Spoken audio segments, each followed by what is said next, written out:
My cheating wife who left me while I was hospitalized is now begging for forgiveness 4 years later ***. Before we get into today's story, I just want to ask for a quick favor. If you enjoy these stories, please consider subscribing. It's completely free, and it really helps the channel continue growing and bringing you more content like this. Your support truly means a lot. Now, let's get into the story. Hi Reddit. I'm Nate, 42, from Illinois. Life has a way of turning everything upside down when you least expect it. 4 years ago, when I was 38, I had what I thought was a normal, happy life. I was married to my wife, Heather, and together we had 3 amazing kids, Ellie, who was 12, Liam, 11, and little Zoe, who was 7. I worked as a construction site supervisor. It wasn't the easiest job in the world, but it paid the bills, and I took pride in what I did. I liked knowing I was helping build something real. Like any working parent, my life was a constant balance between long hours on the job and spending time with my family. I wasn't a perfect husband or father, but I always showed up. I worked late when I had to, spent weekends fixing things around the house, and never missed an opportunity to cheer at Ellie's volleyball games or attend Liam's science fairs. Zoe loved to draw, and every evening she'd sit beside me, excited to show off her newest masterpiece. Those little moments meant everything to me. Then one rainy Tuesday afternoon, everything changed. Rain always made construction sites more dangerous, but I had inspected scaffolding hundreds of times before. It was just another routine day. As I stepped onto a platform on the second floor of a warehouse we were building, I heard a loud snap, like a thick branch breaking. Before I could react, the entire platform collapsed beneath me. There was no dramatic slow-motion moment. 1 second I was standing, and the next I was falling 2 stories straight onto the concrete. Oddly enough, I didn't feel the pain right away. It was like my brain temporarily shut everything off. I remember lying there, staring up at the gray sky, thinking, this is bad. My body wouldn't move, and I couldn't tell if it was because of the impact or pure panic. My co-workers rushed over. I could hear someone shouting for an ambulance while another kept telling me to stay awake. All I could think was, am I dying? Is this how it ends? After that, everything became a blur. I remember the sound of sirens, bright hospital lights, and someone cutting my shirt open. Then I blacked out. When I finally woke up, I was lying in a hospital bed surrounded by machines that looked like something out of a science fiction movie. A nurse stood beside me and calmly explained that I had taken a serious fall. They had already performed emergency surgery on my back. I was stable, but the injuries were severe. She didn't sugarcoat anything. I had fractured several vertebrae in my lower spine, broken 2 ribs, and badly damaged my right shoulder. The next morning, the surgeon came in and told me the truth as gently as he could. "We did everything we could," he said, "but your spinal injuries are significant. There's a chance you may never walk properly again." That was the moment reality hit me. Just a day earlier, I had been a man capable of carrying heavy steel beams up flights of stairs. Now I might need help just to stand. My career was gone. The ability to provide for my family suddenly felt uncertain. Even simple things like chasing my kids around the yard or fixing a leaking pipe seemed like they might never happen again. Heather was sitting beside me when the doctor delivered the news. She cried, and at the time I appreciated that. But something about it didn't feel right. It wasn't just sadness. It almost felt like she was overwhelmed, maybe even resentful.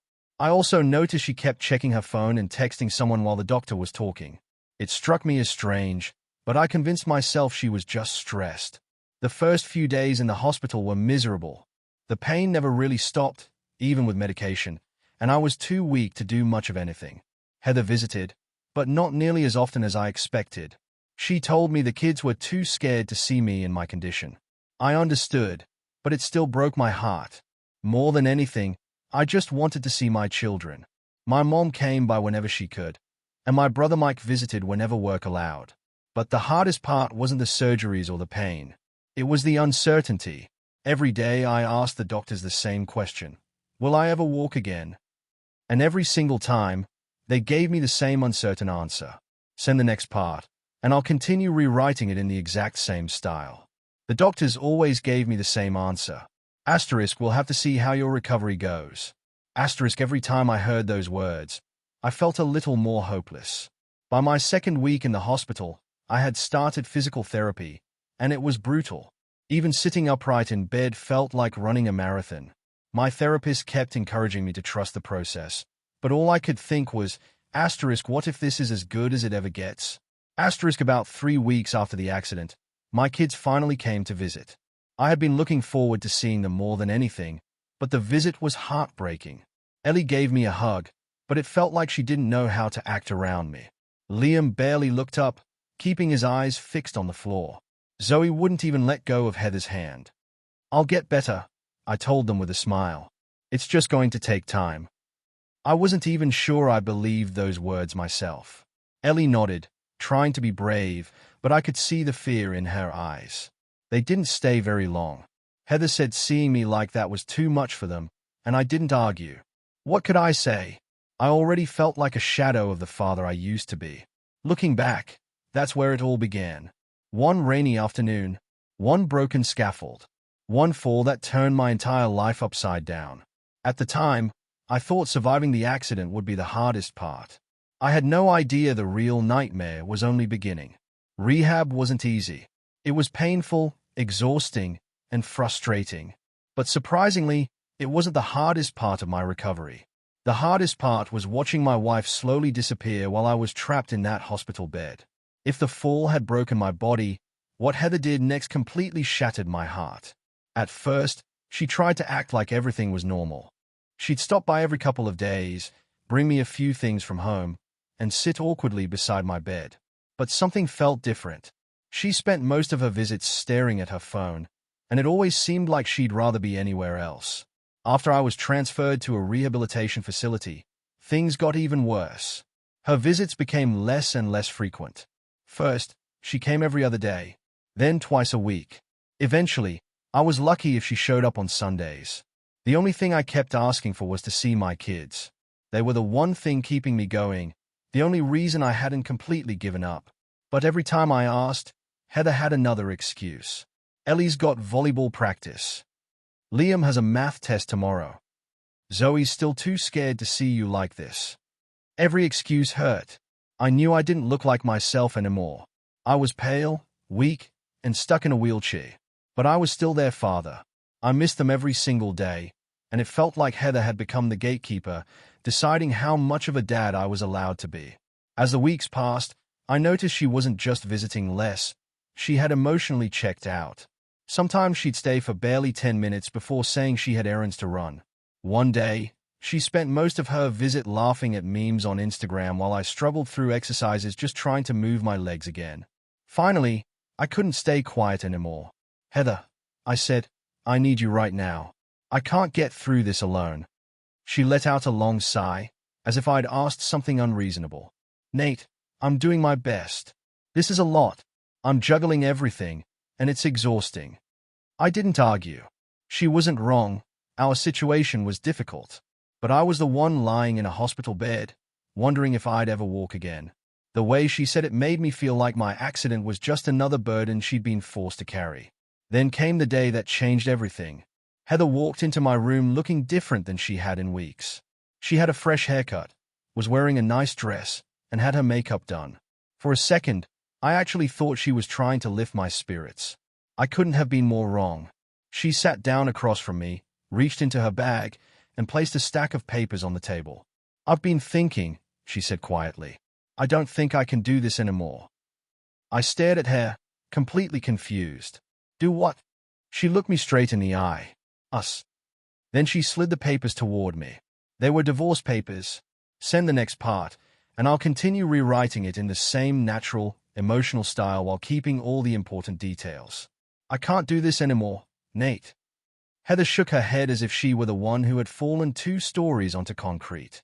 "I need someone who can actually contribute." Contribute? I wanted to scream. I wanted to flip the table over. But I couldn't even stand. She made it sound like I had chosen to be lying in that hospital bed, as if my injuries were some selfish decision meant to ruin her life. All I could manage was, "You're serious?" She nodded. Instead of looking guilty, she almost looked relieved. "It's better for everyone," she said. "The kids need stability, and I can't give them that if I'm constantly taking care of you." It took me a while to process what was happening. Part of me wanted to fight for my marriage, but with what? My body was broken, I'd lost my job, and I didn't even have enough money to hire a lawyer. All I could do was sit there in shock as she walked out of the room. The divorce happened incredibly fast. Within a few weeks, everything was finalized. I walked away with nothing. I didn't even get visitation rights.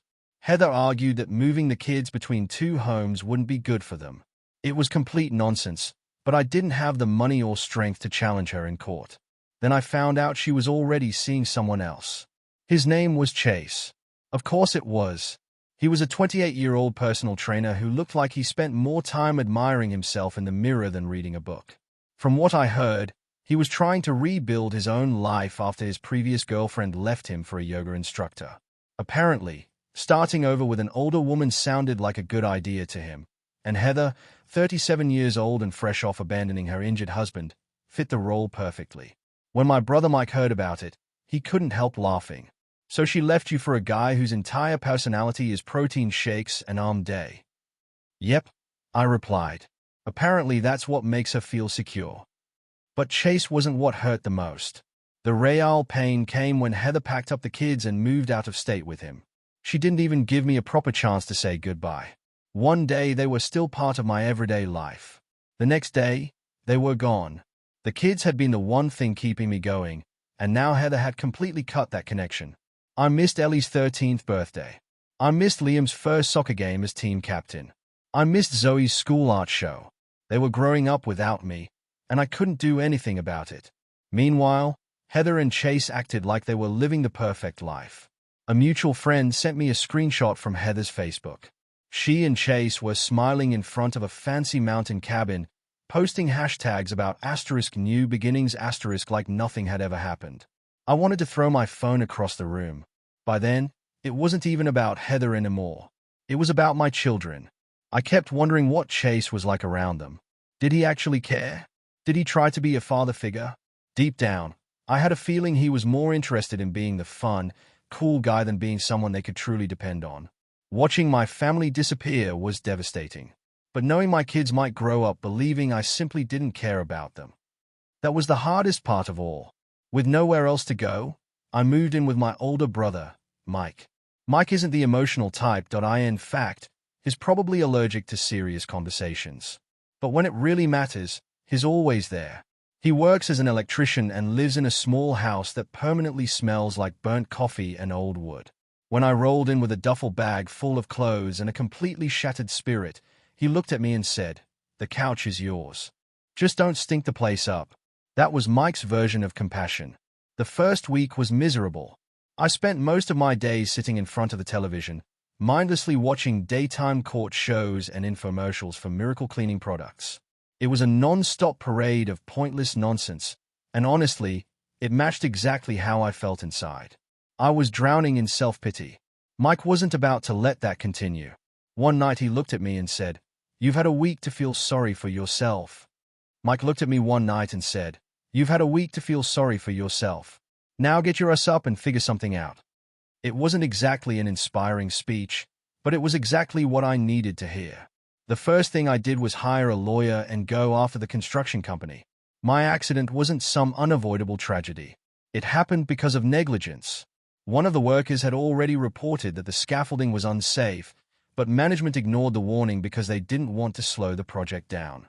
Well, their decision ended up costing me the ability to walk properly, and I wasn't about to let them get away with it.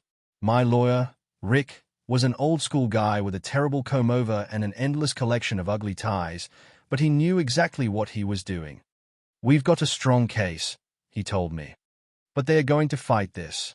Companies like this always do." He wasn't kidding. Their lawyers came after me hard. They tried to blame the accident on me, claiming I hadn't been careful enough while inspecting the site, as if I should have somehow known the platform was about to collapse. It was beyond frustrating. Every time I got angry, Rick would calm me down. "Be patient," he'd say. "These cases take time." In other words, I was stuck in legal limbo while the lawsuit crawled along at a snail's pace. At the same time, I kept going to physical therapy. In the beginning, simply sitting upright felt like someone was driving a knife through my spine. But my therapist refused to let me quit. Every single day they pushed me just a little further. Those tiny victories became everything. The first time I stood on my own for a few seconds, it felt like I'd climbed Mount Everest. The first time I managed a shaky step, I almost cried. Recovery wasn't quick, and it definitely wasn't pretty, but it was progress. Mike, despite all his tough love attitude, turned out to be one of my biggest supporters. He built a small workout area in his garage using old equipment he found on Craigslist. "You're going to hate this," he said as he handed me a resistance band. He was right. I hated every minute of it. But it worked. The best thing Mike ever did, though, was force me to attend a local support group for injured workers. I wanted nothing to do with it. The idea of sitting in a circle talking about my feelings sounded miserable. But Mike refused to take no for an answer. "These people understand what you're going through," he said. "You need to stop acting like you're the only person who's ever had their life turned upside down." He was right. So I went. The group was small, maybe 8 or 9 people, and it wasn't anything like I'd imagined. Nobody sat around crying. Most of the people were regular working guys who had been hurt on the job. There was Carl, who had fallen off a roof while replacing shingles. Dave had crushed his hand in a machine. Pete had been hit by a forklift. We spent very little time talking about our injuries. Instead, we swapped stories about dealing with insurance companies, fighting lawsuits, and figuring out how to live with our new reality. One night Pete laughed and said, "You ever try explaining to your kid why you can't throw a baseball anymore?" We all looked at him. I told my son my pitching arm had retired. He grinned. You know what he said? "What? Good. You were never that good anyway." The whole room burst into laughter. That was what made the group special. It was honest without being depressing. We joked about our bad luck, shared advice, and helped each other navigate a system that often felt impossible to beat. For the first time since the accident, I didn't feel alone. The lawsuit was still dragging on, money was still tight, and life was far from normal. But for the first time in a long while, I felt like I was finally moving forward. Maybe it wasn't a huge step, but it was still a step. I kept reminding myself of one thing, one step at a time. Just keep going. About a year into my recovery, someone new walked into my life. Her name was Emma, and meeting her changed everything. It all started when Mike got hired to install lighting at a wedding venue. He asked if I'd come along to help organize some of the logistics since I was getting pretty good at planning and coordinating jobs. I didn't have anything better to do, so I agreed. That's where I met Emma. She was in charge of the catering team, constantly moving from one place to another with a clipboard in her hand, giving instructions and keeping everything running smoothly. She was short, with messy brown hair tied into a bun that looked like it was barely holding together. But what really stood out wasn't her appearance. It was her confidence. She wasn't running around in a panic like everyone else. She was completely in control. There was a big difference. At first, I didn't think much of it. I was there to help Mike figure out the power setup for the lighting rigs, not to make new friends. During a break, I was sitting on the steps outside the barn when Emma walked over and sat beside me. "Mike's brother, right?" she asked, pointing her pen at me. "Yep. That obvious." She smiled. "Kind of. You both have that don't mess with me look." I laughed because she wasn't wrong. We started talking, and I learned that Emma owned a catering company working the event. She had built the business herself after leaving her ex-husband, who, from the way she described him, sounded like a complete disaster. She was also raising her 10-year-old son, Max, on her own. What stood out most about Emma was how normal she treated me. Ever since my accident, people had been walking on eggshells around me. They were afraid to mention what had happened or ask questions, as if I might break all over again. Emma wasn't like that. She simply asked how I'd ended up in physical therapy. When I told her about the scaffolding accident, she winced. "Damn, that really sucks." Then she asked, "So what are you doing now?" There wasn't an ounce of pity in her voice. She was genuinely curious. When I admitted I was still trying to figure my life out, she shrugged and said, "Well, at least you're trying. A lot of people would have just given up." Those words stayed with me. Over the next few months, we kept running into each other at different events. One afternoon, during a quiet moment over coffee, I told her I'd been helping Mike with planning and logistics. I joked, I've basically become the guy who makes sure the chairs are lined up straight and the speakers don't blow out. I expected her to laugh. Instead, she looked at me seriously. You know you could actually do this for a living. Do what? Event planning. I frowned. You notice details, you're organized, and you solve problems. That's half the job. At the time, I brushed it off. After everything I'd been through, confidence wasn't exactly one of my strengths. But Emma didn't let the idea go. About a week later, she called me out of nowhere. I've got a crazy idea, she said. Hear me out. Her idea was that we start a business together. She would handle the catering. I'd take care of everything behind the scenes. Logistics, scheduling, setup, lighting, sound, and making sure events actually ran smoothly. Honestly, I thought she'd lost her mind. Who starts a business with a guy who's still in physical therapy and sleeping on his brother's couch? But Emma believed in me more than I believed in myself. Maybe it was her confidence. Maybe it was her determination. Or maybe I was just tired of feeling like a burden. Whatever the reason, I said yes. Starting a business wasn't easy. Neither of us had much money, so we scraped together every dollar we could and started small.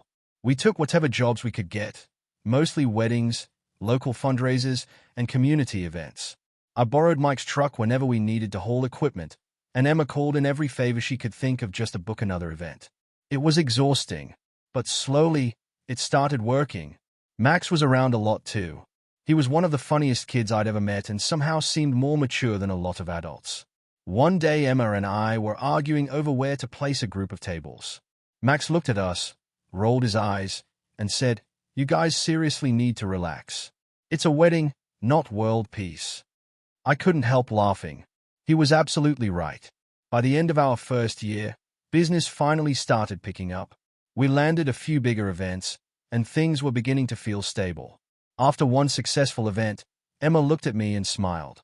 "You're walking again. You're working. You're rebuilding your life. Don't sell yourself short." I didn't realize how badly I needed to hear those words until that moment. That's how Emma became such an important part of my life. She was strong, funny, fearless, and exactly what I needed when I didn't even realize I needed someone. Together, we built something out of almost nothing. And for the first time since my accident, I stopped seeing myself as the man who fell off a scaffold. I finally felt like myself again. Then one ordinary day changed everything. My phone rang. When I looked down, I saw Ellie's name on the caller ID. For a second, I just stared at the screen. It didn't even feel real. I hadn't heard my daughter's voice in 4 years, not since Heather packed up the kids and moved out of state with her gym-obsessed boyfriend, Chase. I answered, and my voice immediately cracked. "Ellie." "Hi, Dad." Her voice sounded older, more mature. She wasn't the little girl I remembered. "I finally got my own phone," she said. "Mom tried to stop me from calling you so many times, but I really needed to." I couldn't even respond right away. My throat tightened with emotion. Then she asked, "Can we come visit you?" I nearly dropped the phone. "What? Liam and Zoe want to come too." There was a brief pause. "We miss you." Before I go any further, I should explain something. After the accident and the divorce, I didn't have the money or the physical ability to fight Heather for visitation. Most days I was struggling just to pay for physical therapy. Hiring another lawyer was impossible. That didn't stop me from trying. I texted. I called. I emailed. Every chance I got. Every time I tried to reach my kids, Heather shut me down. "It's not a good time for them," she'd say. Or, "They need consistency." Consistency? That was a joke. The truth was, she simply didn't want me to be part of their lives. I tried everything. I called. I texted. I emailed. When none of that worked, I even started writing old-fashioned letters, hoping she'd pass them on to Ellie, Liam, and Zoe. I don't think they ever saw a single one. So when Ellie suddenly called me and said they wanted to visit, it felt like a miracle. "Of course you can come," I told her without hesitation. "When?" "Next weekend," she asked, almost nervously, like she thought I might say no, as if I'd ever turned down the chance to see my children. After we hung up, I just sat there staring at my phone. A few minutes later, Mike walked in. "What happened?" he asked. You win the lottery or something. I looked up at him. Ellie called. The kids are coming to visit. Mike raised an eyebrow. No kidding. Heather's actually allowing that. She doesn't know, I said. Ellie has her own phone now. A grin spread across his face. Well, I'll be damned. Better get the place ready. The entire week flew by. I cleaned the house like a man possessed. Mike kept telling me the kids wouldn't care if everything was spotless, but I wanted it to be perfect. Emma helped too. She even made a big welcome home banner for the living room, something far more thoughtful than anything I would have come up with myself. The day finally arrived. I got to the bus station 30 minutes early because there was no way I could sit still. As the bus pulled in, my heart pounded so hard it felt like it might jump out of my chest. I stood there frozen. Then Ellie spotted me. Dad! She ran straight toward me and threw her arms around me. She hugged me so tightly I thought my still-healing back might give out again. I didn't care. A second later, Liam joined the hug. He was a little awkward at first, but then he buried his face against my shoulder. Zoe stayed back for a moment, looking shy. I crouched down and held out my arms. She ran over and wrapped herself around me. I missed you, she whispered. Those 3 words nearly broke me. That evening, over dinner, everyone slowly started relaxing. Emma had made spaghetti, and Zoe happily announced it was her favorite meal. Liam started telling me about soccer, while Ellie stayed mostly quiet, pushing her food around her plate. She wasn't ignoring me. She was watching me, almost like she was trying to figure out whether I was still the same dad she remembered. After dinner, she finally looked up. Mom said you didn't want to see us. I froze. What? She told us you never tried. That you didn't care. It felt like someone had punched me square in the chest. Ellie, I said softly, that's not true. I wrote letters. I called. I emailed. I begged your mom to let me see all of you. She stared at me, her expression growing more serious. Then why didn't you fight for us? I took a slow breath before answering. Because I couldn't. I was broke. I was still learning how to walk again. I wanted to fight with everything I had, but I didn't have the money or the strength to win. For a long moment, nobody spoke. Then Liam quietly looked up from his plate. So, you really did want us? I looked at all 3 of them. More than anything. You're my kids. I've never stopped loving you. Suddenly, Zoe burst into tears. I knew you loved us, she cried as she ran into my arms. A second later, Ellie hugged me. Then Liam. The 4 of us just sat there holding each other, crying together while I finally explained everything that had happened. Later that night, I showed them the proof. The court documents, the legal paperwork, the restraining orders Heather had filed, copies of every email I'd sent over the years. Ellie carefully read every page. I could see her jaw tighten. Liam slowly flipped through the stack before shaking his head. She lied to us, he whispered. I sighed. I think she believed she was doing what was best. But she was wrong. Ellie looked at me with tears in her eyes. I'm sorry, Dad. I'm sorry I believed her. I gently shook my head.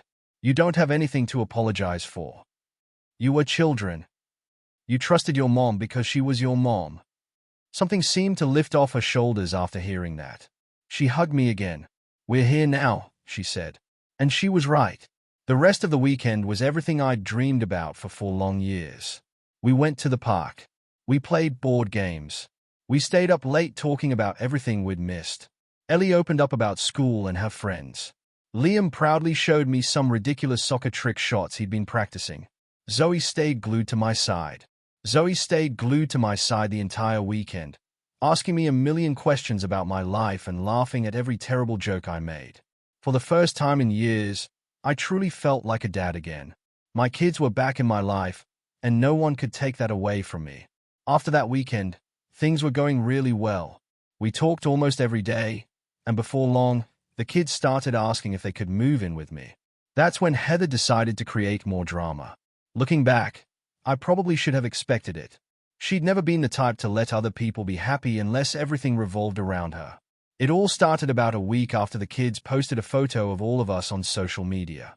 It was one of those cheesy family pictures we took at the park, everyone smiling, laughing, and looking like a real family again. Apparently, Heather saw it. The very next day, my phone lit up with her name. I stared at it for a moment before answering. I hadn't heard her voice in years, and I already knew this wasn't going to be a pleasant conversation. She didn't even bother saying hello. "What the hell are you doing, Nate?" she snapped. "I'm living my life." I answered. "You brainwashed them," she yelled. "The kids. They're talking about how wonderful you are and how terrible I've been. Do you have any idea what that's doing to me?"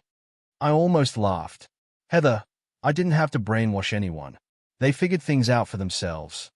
Maybe you should have thought about that before lying to them for 4 years." That pushed her over the edge. She started ranting about how Chase hadn't stepped up, how she'd sacrificed everything for the kids, and how nobody appreciated what she'd done. I cut her off. "Heather, you're the one who packed up and left. You made your choices. Now you're angry because you don't like the consequences. That's not my fault." She hung up on me, but I knew that wasn't the end of it. About a week later, she showed up at my office without warning. Emma and I were busy planning the logistics for an upcoming wedding when Heather walked in like she owned the place.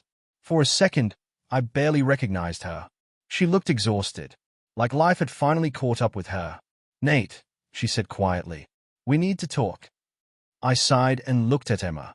She gave me one of those silent "I'm here if you need me" looks before stepping into the back office to give us some privacy. I turned back to Heather. "What is this about?" She launched into a long explanation. Apparently, Chase had left her. He'd decided that playing family man wasn't for him anymore and had moved on to dating some TikTok influencer whose entire social media presence revolved around meal prep videos and gym workouts. Honestly, they sounded perfect for each other. Heather had built her whole new life around Chase, and now that he was gone, everything was falling apart. When she finally stopped talking, I simply asked, "And?" She looked me straight in the eye. "I want us to rebuild our family." For a second, I thought I'd misheard her. "The family you walked away from?" I asked. "The one you traded for protein shakes and a six-pack?" "Nate," she said, her voice trembling. I was overwhelmed. "You have no idea how hard that time was for me." I couldn't believe what I was hearing. "Heather, I was the one lying in a hospital bed with a broken back. You didn't even stay long enough to find out whether I'd ever recover. So don't stand here telling me how hard it was for you." She kept going anyway. She talked about deserving a second chance. She said the kids needed stability. She reminded me of our history together. She claimed she missed the life we used to have. None of it changed anything. "The only second chance you deserve," I said, "is a loyalty punch card at the smoothie bar." For the first time since she'd arrived, she was speechless. Then her expression hardened. "So that's it?" she asked. "You're choosing her?" She pointed toward the back office where Emma had gone. "Yeah," I answered without hesitation. "I'm choosing Emma. She was there when you weren't. She helped me rebuild my life. You burned it to the ground and walked away." Right on cue, Emma walked back into the room. She looked at Heather with a polite smile. "Who's this?" she asked casually, as if Heather were just another customer who'd wandered into the office. Heather's face immediately turned bright red. She mumbled something about needing to leave and practically rushed out the door. Emma looked at me. "Let me guess. Heather?" "Yep. What did she want?" "She wanted us to get back together." Emma let out a short laugh. "That's pretty bold coming from someone who left you for a guy named Chase." A few days later, Heather called again. This time she sounded much calmer, almost defeated. She told me how difficult life had become now that Chase was gone. "I don't know how I'm supposed to do this by myself," she admitted. By then, I'd run out of sympathy. "I'd suggest doing what I had to do," I replied. "Start over. Figure it out." She tried one last time to make me feel guilty. "What about the kids?" she asked quietly.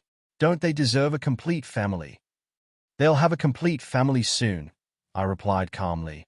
"It just won't include you." There was silence on the other end of the line. A second later, the call ended. That was the last time I heard from Heather for quite a while. Looking back, I won't pretend I didn't feel some satisfaction watching her finally face the consequences of the choices she'd made. For years, she'd controlled the story. She convinced everyone that I was the bad guy while she played the victim. She told our kids I had abandoned them, ignored every attempt I made to reach them, and built a completely false version of what had happened. But lies don't last forever. Eventually, the truth came out, and for the first time, she had to live with the consequences instead of running from them. I'd be lying if I said I didn't feel a little smug watching everything unravel for her. But more than anything, I felt relieved. For the first time in years, I wasn't living under her shadow anymore. She no longer had control over my life. I had my children back. I had a business that was growing every day. Most importantly, I had a future that no longer depended on Heather being part of it. From that point on, life kept getting better. The biggest breakthrough came when the lawsuit against the construction company finally came to an end. It had taken years. The company fought me every step of the way. Their lawyers tried every excuse imaginable to avoid taking responsibility.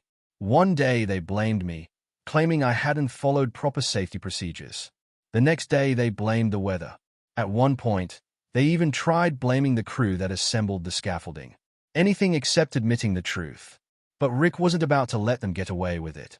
He dismantled every one of their arguments piece by piece, using inspection reports, witness statements, and safety records that proved management had already been warned the scaffolding was unsafe before my accident. They knew it was dangerous. They ignored the warnings because delaying construction would have cost them money. That decision nearly cost me my life. When the judge finally ruled in my favor, it felt like a weight I'd been carrying for years had finally been lifted. The settlement was substantial. I'm not going to throw numbers around, but it was enough to completely change my future. Instead of wasting it, I invested every dollar I could into the event business Emma and I had worked so hard to build. We upgraded our lighting and sound equipment, bought better trucks and trailers, expanded our inventory, hired experienced staff. Before long, we weren't just handling small weddings anymore. We were booking large weddings, corporate events, charity galas, festivals, conferences, pretty much anything that needed professional event planning. Watching our business grow was one of the proudest moments of my life. For the first time since the accident, I wasn't wondering how I'd pay the bills next month. I finally had financial security, and that meant I could finally give my kids the life they'd always deserved. The first thing I bought was a house. Not just any house, a real family home. Each of my kids had their own bedroom. No more squeezing into spare rooms or making temporary arrangements whenever they visited. It finally felt like they had a place that truly belonged to them. Then I opened college savings accounts for Ellie, Liam, and Zoe. For years I'd worried I might never be able to help them build their futures. Now I finally could. It was one of the best feelings I've ever experienced. After spending so long just trying to survive, I realized something. I wasn't surviving anymore. I was actually living again. The custody battle ended much easier than I expected. Honestly, there wasn't much of a battle. Heather barely argued. I think she knew the kids had already made up their minds. And deep down, I suspect she no longer wanted the responsibility anyway. She signed the paperwork without much resistance. Just like that, my children officially came home. It was one of the happiest days of my life. Around the same time, Emma and I grew even closer. Working side by side had already made us an incredible team in business. Now we were building something even more important together. A life. She had stood beside me through every difficult chapter. She believed in me when I couldn't believe in myself. She encouraged me when I wanted to quit. She celebrated every small victory during my recovery. She never once treated me like I was broken. She simply saw me. And I made sure she knew every single day how grateful I was for that. As for Heather, the last I heard, she'd moved back to her hometown. She was working part-time in retail and living in a small apartment. Life hadn't turned out the way she'd imagined.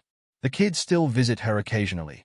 She's still their mother, and I would never try to take that away from them. But they also know the truth now. They know who stood by them.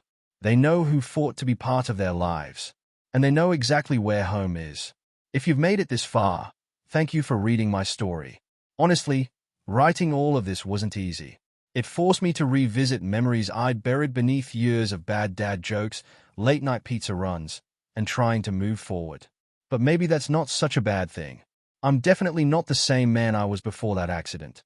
For one thing, my walk will probably never be normal again. It's somewhere between a penguin's waddle and a zombie shuffle, which makes sneaking up on absolutely anyone impossible.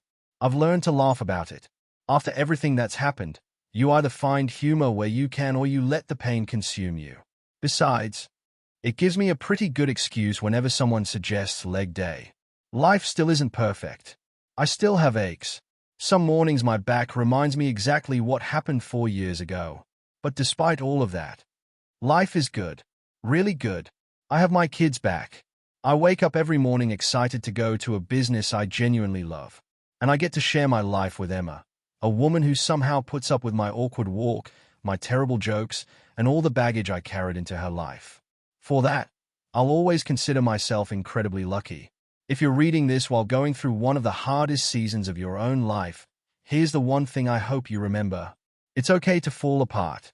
It's okay to feel angry. It's okay to be exhausted. Just don't stay there. Take the hit. Cry if you need to. Laugh whenever you can. Then get back up and take one more step. Because you never know what's waiting for you on the other side. Maybe it's a new career. Maybe it's someone who truly loves you. Maybe it's simply a house full of teenagers rolling their eyes every time you tell another terrible dad joke. Whatever it is, keep going until you find it. Thanks again for sticking around and letting me share this crazy journey. Take care of yourselves. Keep fighting. And if you ever find yourself at a wedding with perfectly timed lights and everything running exactly the way it should, think of me.